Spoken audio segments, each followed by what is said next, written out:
Room. I'm your host, Calixte George Jr.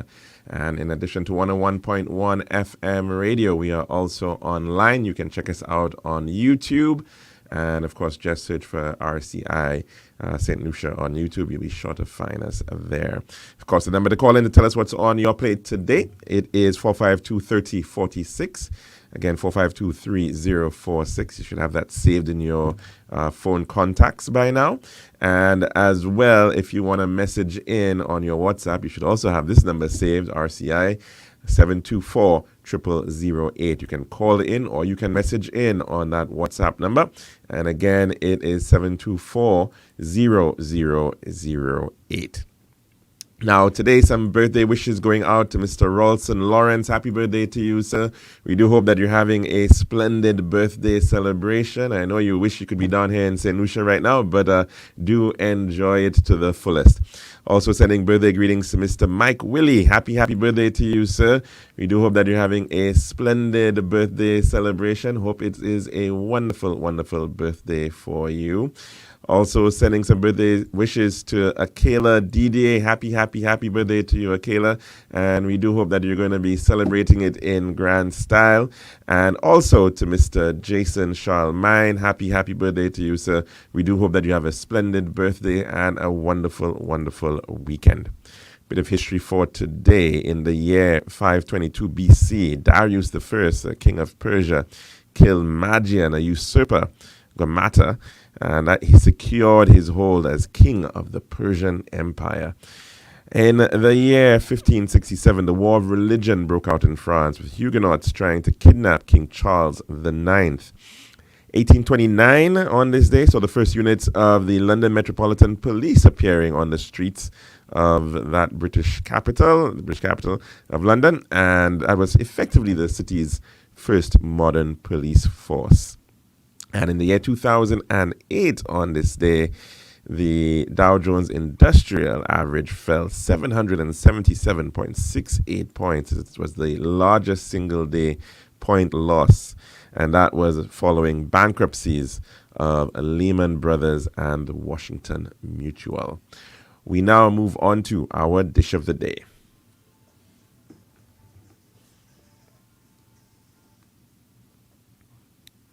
The Daily Dish is brought to you in the kind compliments of our good friends at Tiles Plus.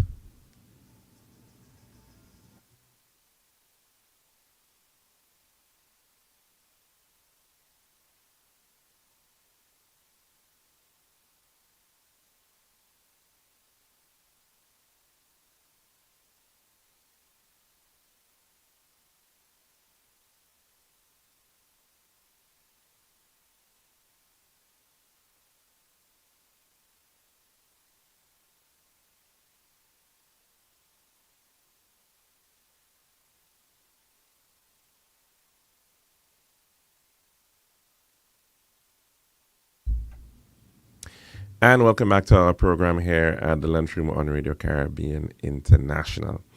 Now, no doubt about it, the matter of healthcare is a very important one, and it has been the subject of many debates over the years. And I think we've had conversations about the issue of what's in fact killing us at higher rates and prevalence. We've spoken about the issues of diabetes and non-communicable diseases. We've spoken about the need for universal health care. We've spoken about the quality of care at our primary and secondary healthcare facilities, in particular the issues of long waiting times at accident and emergency departments. We've spoken, of course, about the weakness of health availability and access to health, in particular in rural communities, and the dated state of some of these district hospitals in Soufrière and in Dennery, which were built way back, I think, in the 1920s. And that, of course, has been part of the conversation. Of course, there was a time when we were speaking about issues of the mental wellness and the situation with Golden Hope and the need for doing better with persons inpatients at that facility.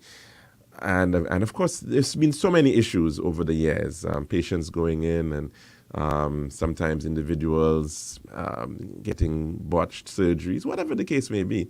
But I think one issue that seems to certainly be dominating and has dominated the conversation about healthcare, and perhaps it's not even so much about the healthcare, but more so about health infrastructure, has been that of St. Jude Hospital.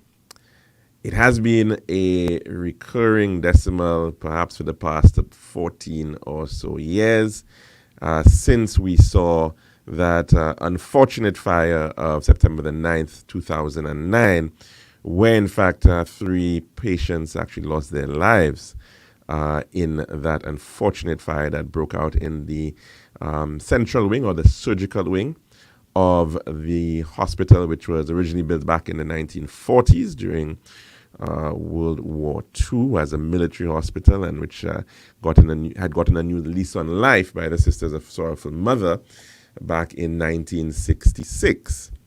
And of course, it has served the people of the South since that time.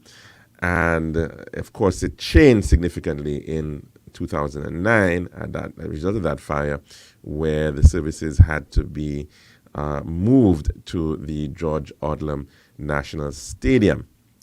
Of course, since then, we have been hearing so much about St. Jude Hospital and the back and forth and the issues. It has really become perhaps the most popular political football that we have seen over the past 14 years. And it is unfortunate that we are now at a position where effectively 2 hospital constructions later, we still don't have a completed and commissioned hospital to serve the 70,000 or so people who live in the south of the island, in that southern region, but of course also even beyond the entire island, because we do appreciate that sometimes many people would actually leave Castries and go down to actually seek out medical services in the south. And you never know where you're going to end up. And of course, our international airport is also located in the south. And of late, we've heard many different iterations of opinions on the very matters of whether we even need a general hospital in the south of the island. And that is a long-standing issue. And let's face it, there have been reports that have said that, well, if you're just going on the basis of the number of required beds that you would need, you would probably just really need one proper general hospital in St. Lucia. The reality is, however, that as opposed to countries like Barbados, for instance, which have a fairly easily navigable road network, relatively flat topography, which makes for relatively straight roads. It has a very good road network, and it's pretty easy for a Barbadian living up in St. Lucie, or a Barbadian living in St. Philip to be able to access the main general hospital, the QEH, the Queen Elizabeth Hospital. And even though it is a fair distance away, but in terms of travel time, which is the critical factor here, it is in fact not so difficult. It's not the same case, of course, with respect to St. Lucia. We still have a fairly challenging topography. We have not yet been able to fully overcome that distance between Castries or Vieux-Fort, and it still takes about an hour plus to be able to get between the south of the island, and sometimes even further if you're thinking about people coming from Choiseul. They, of course, are pretty much the furthest away in terms of travel time, and you're talking upwards of an hour and 20 minutes or so to get to the capital and to get to the Owen King EU Hospital. And so it is certainly very much necessary to still have and maintain a general hospital or secondary healthcare facility in the south of the island. That has certainly been the case, and I think it will remain the case, given the fact, especially, that you want to be encouraging the growth of VA4. And one of those things that would certainly assist that is ensuring that you have a high quality of healthcare being provided in the first instance to that growing urban area, but as well to the larger, broader southern region. So that's that matter, and we've heard a lot about that of late. But quite recently, in fact, I think apparently just yesterday on another talk show, there was a suggestion being raised and concerns being raised regarding, as it has been put, the first form of the St. Jude Hospital, the original St. Jude Hospital, and the decision which has been taken, which is to complete that first original construction project of St. Jude Hospital. Let's remember again, and I know some people don't like to hear so much about St. Jude because they feel that they've heard it already, but $98 million was spent on that original St. Jude Hospital. And it was requiring, from what we were told at the time, another roughly $40 million to bring it to completion, finishing off all the buildings at that time, as well as all the civil works and the parking areas and the lighting and securing the space. All of that was going to cost roughly $140 million. We then, of course, saw what occurred with that project during the period of 2016 to 2021. Effectively, that project was put on hold, and a new project came out, which was then requiring the spending of what we were told at the time, possibly $80 million. And the government of the day decided to use the balance of the loan that had been negotiated by the Anthony administration, roughly about 27 million EC dollars, and combining that with a new loan from the very same financial institution of another $54 million. So a combined amount of $81 million. And we were told that that was going to be what was necessary for the completion of that new wing or southern wing, which was being built on that same 15 or so acre site at Cantonment VA4. Of course, we know that it has not been able to deliver that completed hospital. In fact, the question as to the extent of completion is still up, and we have not even really heard a percentage of completion. We've heard different ones here and there, but not. It's difficult to say. But all we know is that the superstructure is up, and pretty much that is it. There is a considerable amount of work that still has to be done.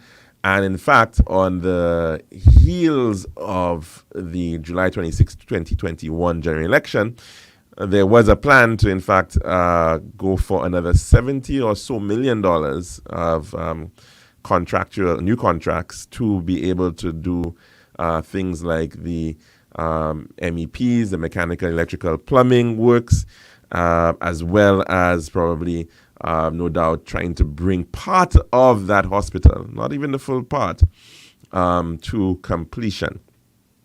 And that we're referring to what has been dubbed by members of the current administration or supporters of the administration as the box. And the United Workers' Party, the current opposition, has termed the original St. Jude as the quote-unquote chicken coop. So here we have this debate that is going on still about these two structures, right? And which one should really be completed or not. Now, the reality is that we have two structures on the ground. So, in fact, if you were to look at them as an amalgam because they are in fact pretty much just one complex, you have far more floor space now in combined with those two structures than you actually even have with the Owen King EU Hospital. Now remember, the Owen King EU Hospital is serving roughly 2/3 of the population of St. Lucia. And that is because of the general catchment in terms of distance to travel. It is capturing individuals anywhere from Canaries on the west coast to southwest side of that region, to Dennery on the southeastern side of that northern region. And of course, everything above that being part of that northern health region is being served by the Owen King EU Hospital. So here you have a situation where you now have more floor space being available, right, down with the St. Jude Hospital than you even have right now in terms of your main general hospital, the Owen King EU Hospital. Floor space is one thing. Having the structure is one thing. Now to fit out, to ensure that you have your services in, to ensure that it is completed and it's finished and equipped is a completely different situation. When there were analyses as to how many beds, which is one of the units of measure that people use to describe hospitals, the availability of beds. And I should also point out within that conversation that there are different ways of actually classifying what a bed is. But generally speaking, they're referring to inpatient beds.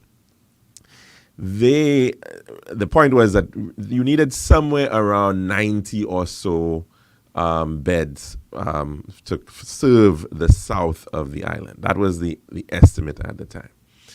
And based on that, of course, you would also want to ensure that you have certain types of services being provided which are critical to the health needs of that region. So, of course, in addition to when you talk about these beds, that's a large aggregate number, but you would then, in fact, be looking at, apportioning those beds towards certain types of services, right? And so depends on how many you would want in your general wards or in your male and female wards, or how many you would be putting in maternity, for instance, and in your orthopedic surgery wing. And all of these various areas, you would want to ensure that you have a certain requirement in each case.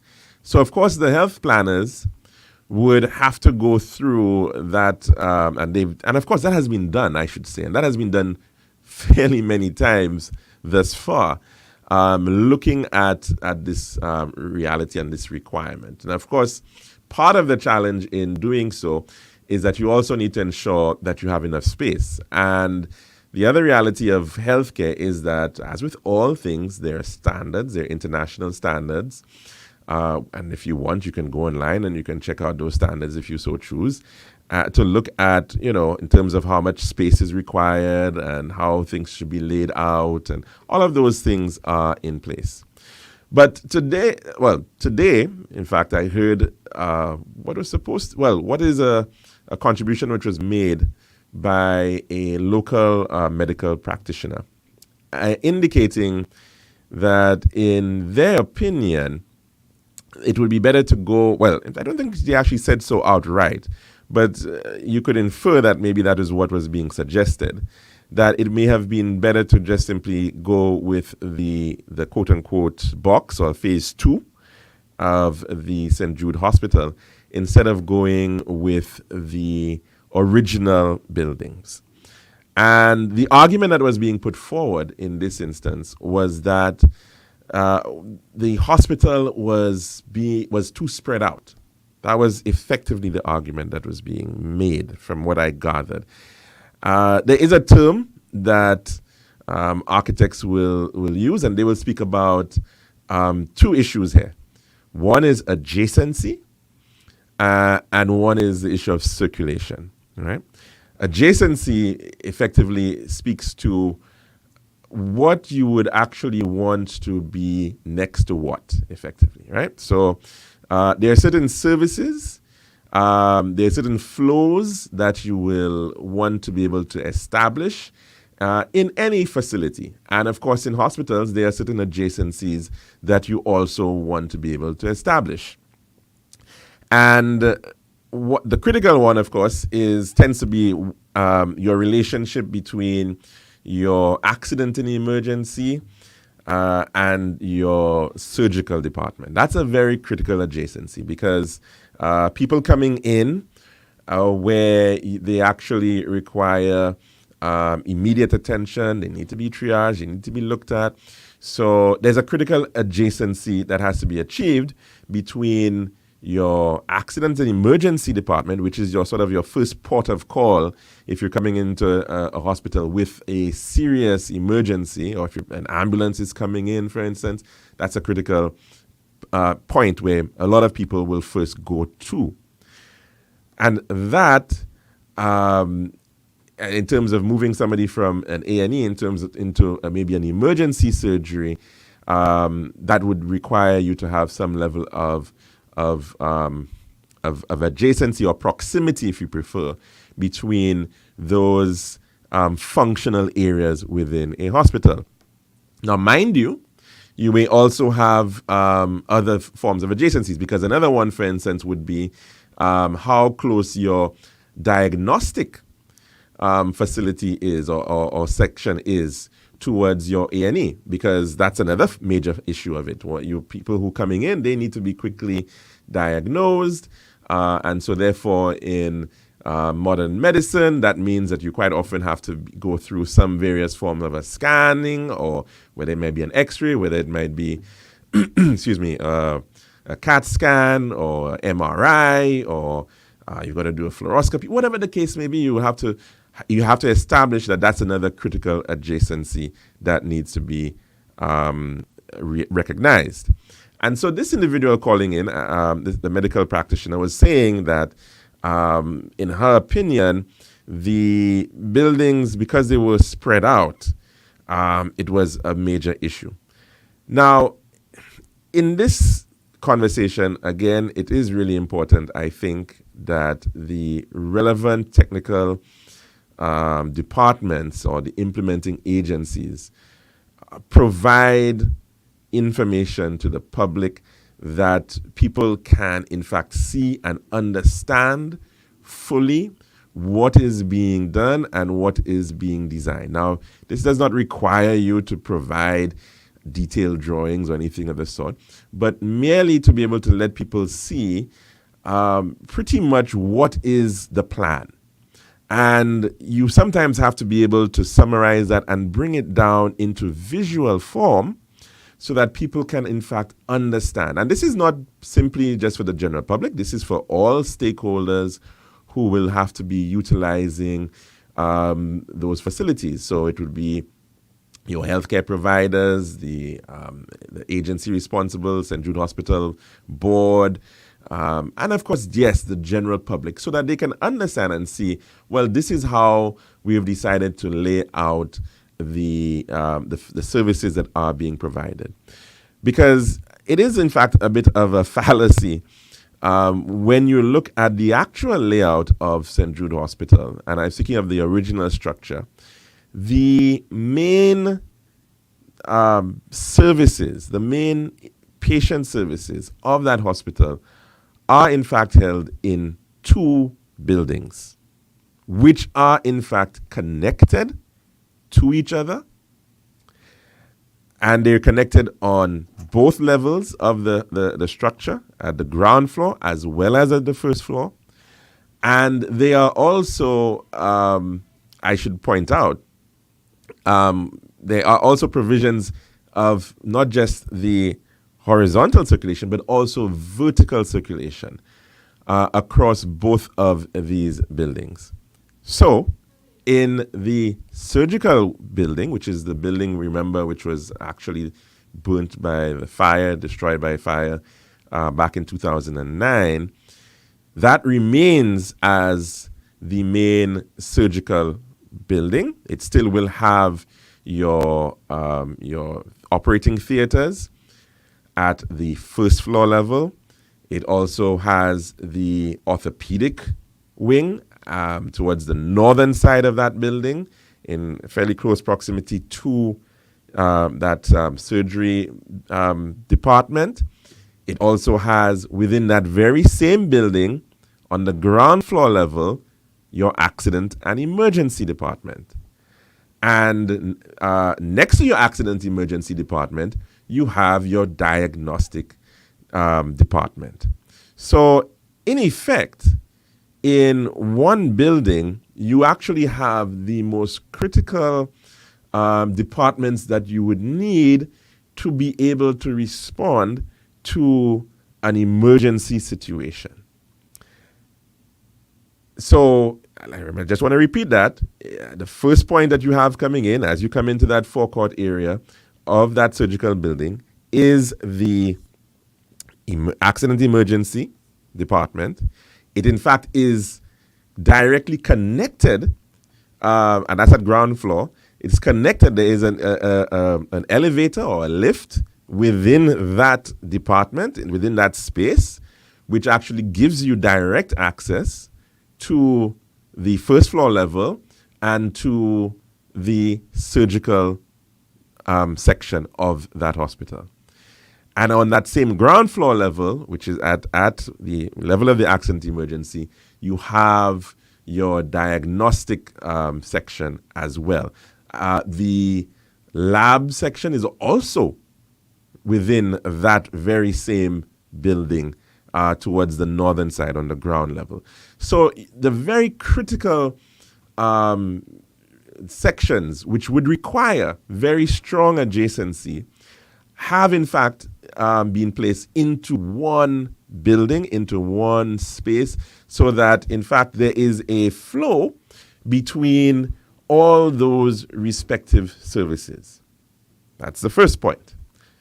There was in fact an issue which had been raised, I believe, by the St. Jude Hospital board regarding maternity and the maternity department. The maternity department is in the other building, which I remember I just mentioned, is in fact connected by a corridor at first floor level and ground floor level. It's connected to the surgical building. Now, in some instances, you have individuals who will be going into delivery and they may require cesarean section, or they may require going into doing some sort of surgery.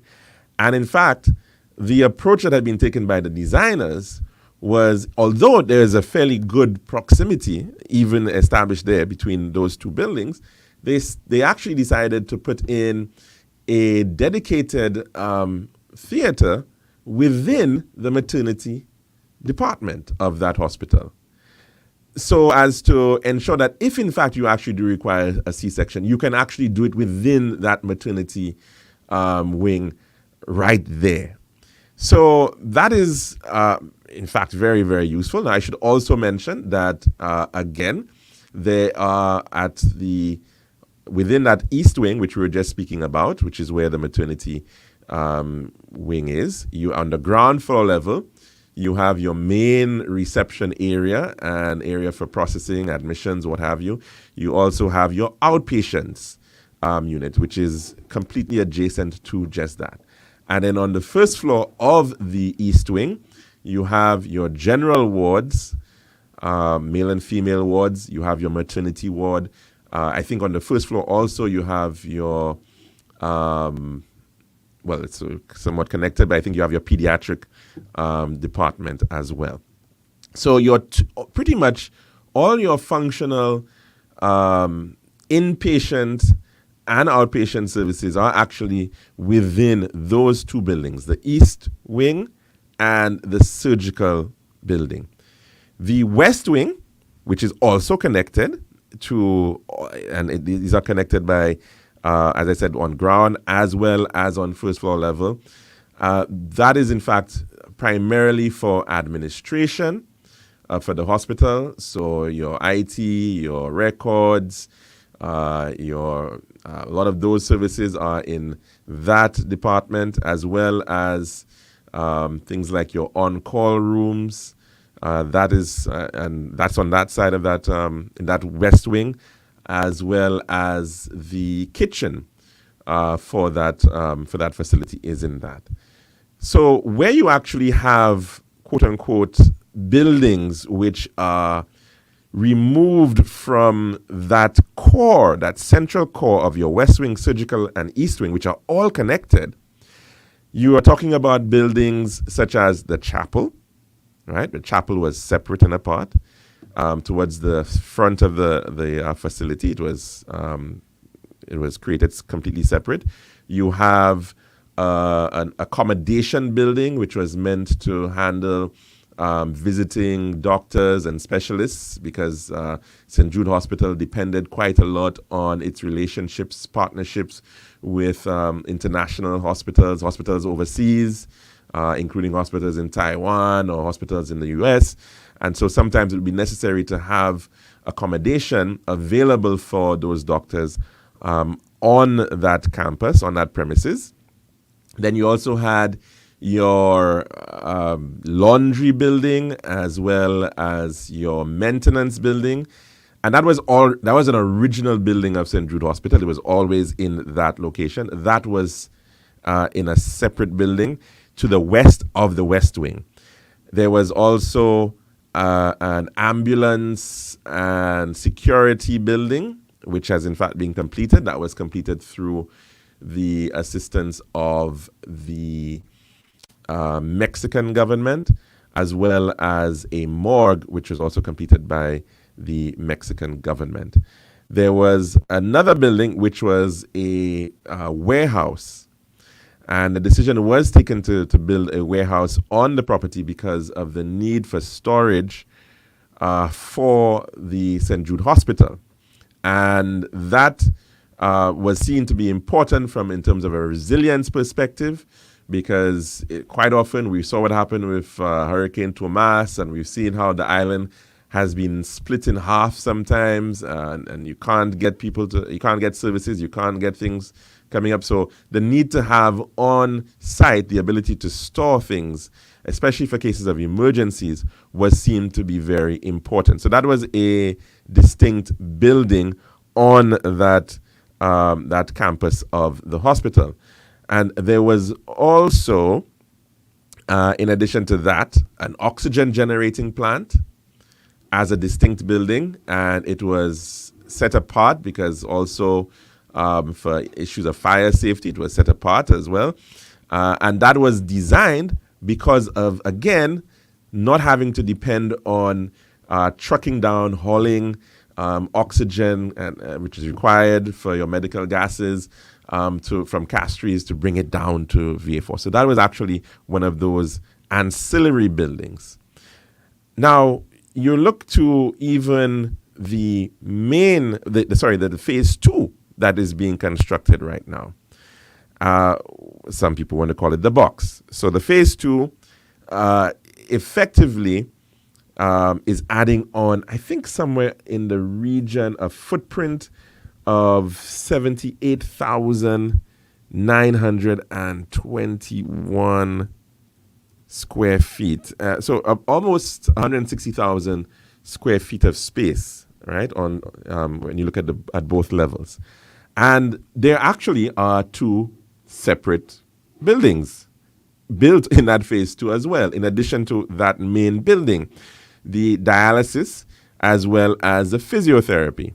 Remember that there was a dialysis building, a hemodialysis building was demolished, and a new one was constructed, as well as I think a physiotherapy building was demolished, and a larger one was built as well. But those are 2 distinct buildings as well on the north side of that phase 2, effectively between the main phase 2 building and the phase 1 buildings. So guess what? The very same buildings, like the morgue and the ambulance station and the chapel and the laundry and maintenance and the accommodation building for visiting doctors, as well as the warehouse, they all have to be used, regardless of which phase that is being used, because those buildings were not, the floor space was not incorporated into what was being proposed in the phase two. So it is still the intention, and it was still the intention of the designers who designed the phase two to be able to use those ancillary buildings the very same way. So this idea that the phase one buildings are too spread out is actually not really the case. And in fact, if you look at from the perspective of just the distance that you've got to walk, even in the phase two building, the box, from the entrance of it on the southern side to the furthest end where you have your A&E, you're actually talking about nearly 120 meters. So it's actually even further than the furthest end. If you take, let's say, from the west wing, which is really admin in any case, if you take it from the west wing to look onto the other side of the east wing, it's actually a greater distance. So the idea that we should not look at completing that phase one, which was originally the hospital in any case, because of there are too many buildings, is actually a bit of a moot point, because both of those facilities are in fact using the very same ancillary buildings. And in addition, when you look at the adjacencies and the circulation within the core of the phase one, which is your east wing and surgical wing, you have very, very good circulation. So I'm raising that because you hear certain statements being made, and I do believe that it's not really my responsibility to come and explain this. It really should be that and I do hope, of course, the St. Jude Hospital Reconstruction Project makes a point of being able to explain a little bit more as to, and to do so visually as well, what is being developed, so that people can have a good idea, whether they may be doctors, whether they may be patients, maybe they may be people who have almost no interest at all in it, but to ensure that the information is available so that they can have a better sense of what is actually going to be delivered and how it is going to be able to function. I would also want to point out, because the individual who made the contribution was also talking about Lamina and was speaking about how things are set up in Lamina over in Martinique. And that is a massive complex. St. Jude Hospital is on 15 acres of land. Some may even say even less than that, because there's been encroachment on the property. Lamina is, I think, almost on 30 or 40 acres of land. And it's a very extensive hospital, that university hospital. It's almost like in 3 distinct sections. But there are, in fact, other hospitals that I'm sure individuals may be familiar with that are even more sprawling than that. For those who may have visited the Owen King, sorry about that. Not the Owen King, the Eric Williams medical facility or medical complex in Trinidad and Tobago, which is sometimes called Mount Hope. It's located at Mount Hope. That facility is a massive sprawling complex, originally designed, I think, by some French architects. And that sits on somewhere around 80 acres of land. And the distances that sometimes you've got to realize to be able to get from one department to another is remarkable. In fact, one can say it's perhaps even a critique of the efficiency of that hospital, because it is certainly a significant distance. And that is why sometimes in some of these hospitals, they actually do prefer to have a more compact design, and they would want to go up by way of elevators. Now, of course, the issue with elevators is that, of course, you have to ensure that they're reliable and you have redundancy. And so we know sometimes how things are in St. Lucia. We perhaps are not the best in terms of maintenance. But that hospital, the phase 1, did in fact include elevators, which was a feature which was not in the original St. Jude Hospital. And in addition to that, they still maintained the available ramps in the event that the elevators, for whatever reason, were not operable. And in addition to that, of course, remember there was also a backup generator, I think a 1 MVA sized generator available in the case of power outage, in the case of, let's say, a hurricane or whatever the case may be. So there was, in fact, those provisions to ensure that you actually had resilience in that hospital. Now, it's a very long dish of the day, but I just thought I should share some of those points with you. We're going to head across now to our weather report.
And the latest weather report is brought to you by Island Style and Bath and Flu. Hurricanes.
The latest weather report for today, 29th September 2023, is as of noon, and the forecaster is Vigil Saltibus. Weather at Urinara Airport is fair. Weather at George F.L. Charles Airport is fair. Temperature at Urinara Airport is 32 degrees Celsius or 90 degrees Fahrenheit. Last night's minimum temperature at Urinara Airport was 25 degrees Celsius or 77 degrees Fahrenheit. Relative humidity at Urinara Airport is 66%.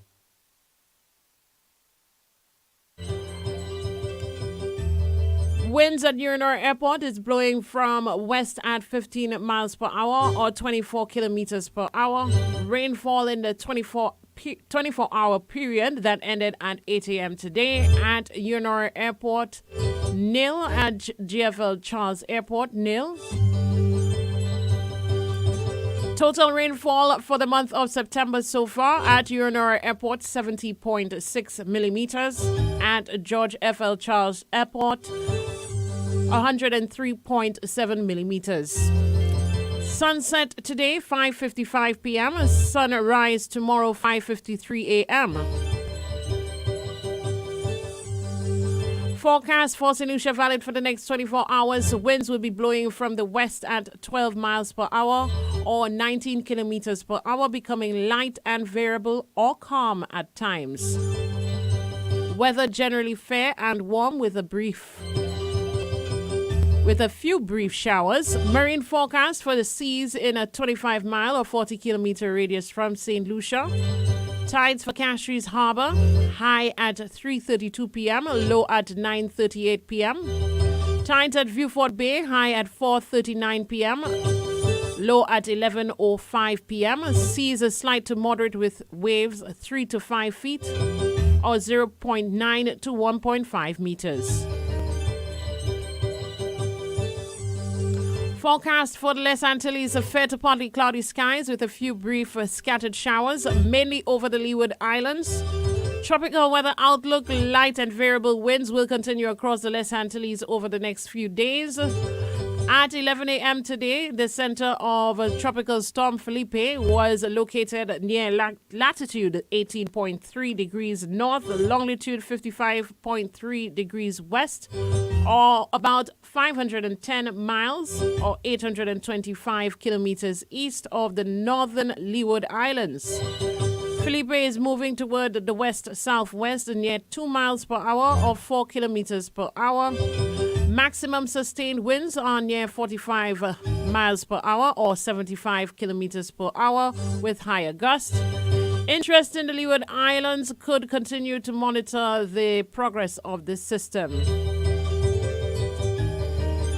At 11 a.m. today, the center of Tropical Storm Rena was located near latitude 19.4 degrees north, longitude 47 degrees west. Rena is moving toward the north-northwest near 6 miles per hour or 9 kilometers per hour. Maximum sustained winds are near 45 miles per hour or 75 kilometers per hour with higher gusts. This system does not pose a threat to our region at this time. A tropical wave located over the far eastern tropical Atlantic is moving westward near 15 miles per hour or 24 kilometers per hour. That's the latest weather report for today, 29th September 2023. We say thank you to our forecaster, Vigil Saltibus. Latest weather report is brought to you by Island Style, Thailand Bath, and Flow.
And welcome back to the lunchroom here at Radio Caribbean International. Of course, the number to call in to tell us what's on your plate today.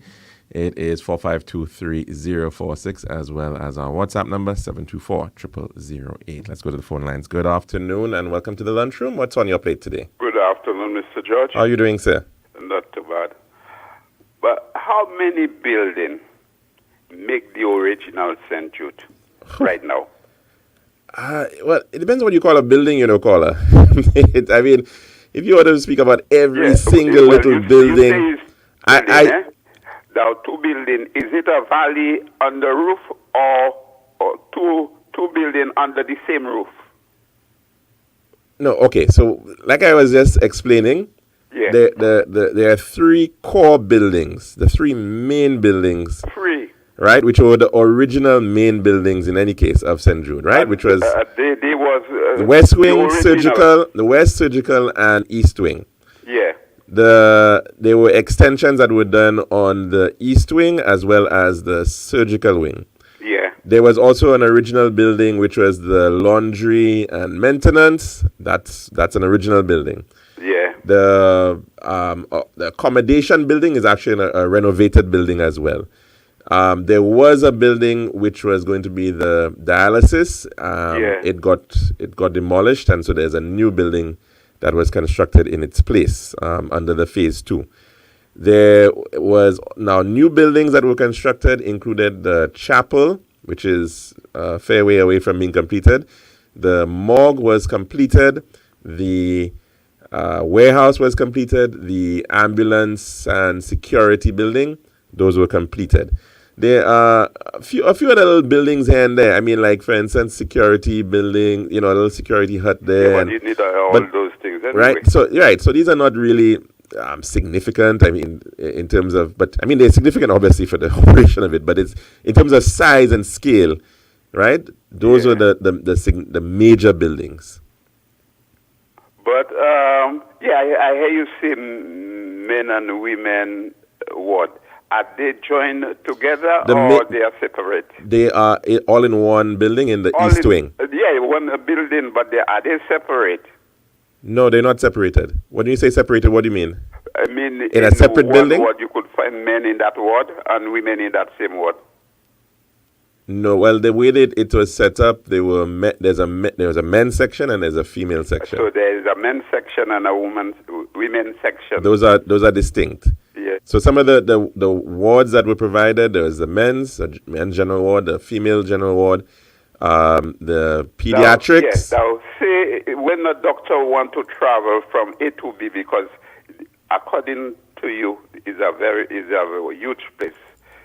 Would they use buggy or something that they can jump on the buggy and move, or would they have to walk all the time from A to B? No, they wouldn't even have to do that, because all of the wards, the significant wards, they're primarily in the East Wing.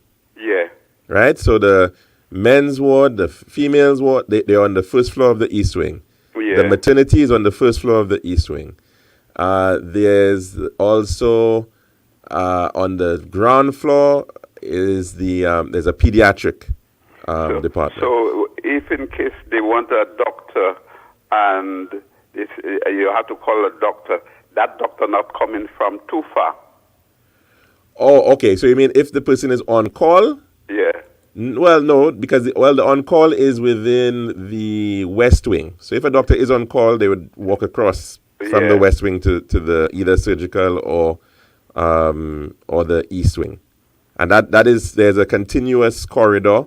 Yeah. Or corridors on both the ground and first floor level. So it's not I that think the building was well think and just give it a chance and everything will be okay. Well, I don't even think you need to give it a chance. I think it's pretty much what it is operating as before. There were some changes in the layout, yes, but I think that all the changes in the layout would in fact make it even more functional. You'll always find changes because we move in time. Everything is different now. Yeah. So. All right. Thanks very much for that contribution, caller. Okay. And have a good one. And of course, the number to call in to tell us what's on your plate today, it is 4523046, 4523046. The reality is that at the end of the day, you've got to be able to complete something that is going to be able to be functional for purpose, and that is effectively what it is. How do you get to that? What is that most critical path to be able to achieve that? And that effectively is what was the recommendation coming out of the St. Jude committee that looked into the whole matter of the St. Jude Hospital, reviewing what are the options, looking at the two facilities and which one would have been quicker and easier to be able to complete. And they decided that, in fact, it would have been the phase 1 because it was at a more advanced stage of readiness and completion. It is not to say that you would certainly just have to abandon the phase 2, because the reality is we've already spent over $80 million or more, that maybe even $100 million from what we're understanding on this phase 2 of the hospital. Now, the question is, how do you then, so you need to get a hospital up and running. Okay, good, phase 1. Then you still have phase 2 and the space that is existing there. And you would have to decide, well, how are we going to be able to utilize that space in the future to be able to ensure that it is simply not just money down the drain. And that is, of course, a really important aspect of anything that is actually going to be done at St. Jude Hospital. So the idea of battling, phase 1, phase 2, at the end of it all, everything needs to be utilized effectively and efficiently. The big question is, how can you get a working hospital? Now, that was the question effectively being asked by the technical committee, and that is what they opine on, and which is what is the direction that is being moved on. But in terms of the phase 2 now, you then have to ask, well, what can be done with that facility? Can it then be an expansion of the hospital in the long run? Could it become a diabetes research center? As we had been touted at one point in time, we heard about the potential of developing a diabetes research center. Could it become a cancer center? Could it become a tertiary care facility that is providing areas where you may have doctors who would want to provide elective surgeries or other types of medical assistance, providing it through there? Could it be a place effectively as part of our health tourism? Could it then become a facility that could be utilized for that purpose? So the big question is then, how would you then be able to find the resources to be able to ensure that that is done? Now, the government has been very fortunate in that it has gotten a significant loan of about 200 million EC dollars from the Saudis to be able to tackle the completion of St. Jude. Let's hope that perhaps if we can realize savings from that completion, that perhaps we can see what can be done in terms of putting together some sort of thing, a proposal for doing something with the phase 2. Let's take in our final call for the week at this time. Good afternoon and welcome to the lunchroom. What's on your plate? Me again, Mr. Judd. I don't usually do that. Oh, okay, sure, go ahead. The hospital called the box. Yes. It make with a helicopter pad on top. And can they take that helicopter and bring it into play? That's what all over the world they use now. Emergency, accident, and something happen, and they could use that same helicopter pad into that new St. we're making there. Well, there's a proposal for. We were told about it. I don't know of the details of the helipad on the roof of. I think it was supposed to be on the roof of it. Not too long ago. As to the functionality of it, as to whether that is in fact practical, we'll have to see, because obviously there are certain issues that you have to consider in with respect to that type of arrangement. I mean, for Well, instance, you have a lot of near hospitals. future. Sorry? I said in the near future, that could happen because it's already there. The hospital bill with it, and I think I'm it not will sure come. I'm not sure as to whether it has been built with it or it was being proposed. No, So I don't really have very according much information to about Joseph, the helipad. the hospital bill with the helicopter pad. Yeah, that's what we heard from Mr. Joseph, but I don't know in terms of whether in fact it has been built. I don't think it has been. I don't. My impression is that I'm not sure, right? Because Well, obviously they didn't finish. They won't finish everything. But if it's there and they can use it. But in Why not principle, use it? in principle, it would be a nice idea to actually be able to have the option of providing that. But of course, there are a lot of other things that you've got to Already consider. there, and it's there, and it's money spent, man. So let's make the money well spent. All right, then, caller. Thanks very much for that contribution. Okay. Have a good one. Bye. And we'll have to continue that conversation regarding St. Jude Hospital at another time. But I think we're already over time here at the lunchroom. But of course, thanks very much for those for the gentlemen who called in, as well as those who sent comments. And we will be back next week, God willing, for another program here of the lunchroom. Of course, we do hope that everybody enjoys their Thanksgiving holiday, and we'll be back on Tuesday. Hope you have a great one.